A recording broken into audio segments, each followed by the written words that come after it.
Institué depuis 1886 et reconnu par les Nations Unies comme Journée internationale du travail, le 1er mai est célébré en mémoire des luttes sanglantes menées jadis par des ouvriers. Telle que fêtée aujourd'hui, cette journée semble être galvaudée. Ce que les gens ont fait avant et qui a laissé dans l'histoire aujourd'hui qu'on parle du 1er mai, c'était des actions.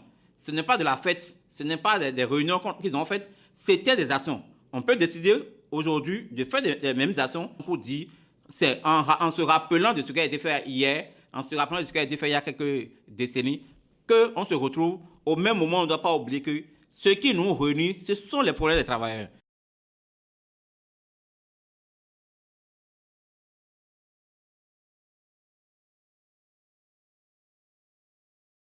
Lorsque vous prenez les travailleurs salariés, le constat, c'est que d'abord, les salaires sont bas. Le SMIC est à 40 000, il n'y a même pas eu hiérarchisation des salaires jusqu'ici, depuis qu'on a levé le SMIC de 31 à 40 000. Si vous allez dans le secteur informel, la vie est difficile. Des gens triment.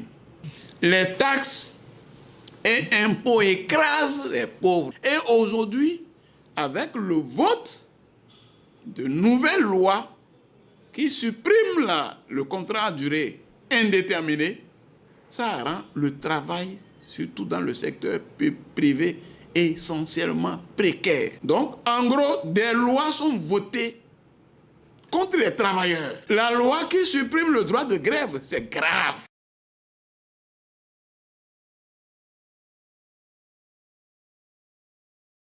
Le cahier de charge ne sert pas à grand chose. Et ça ne date pas du gouvernement de la rupture. Depuis un moment, présenter les cahiers de charge ne correspondent pas à la satisfaction des revendications.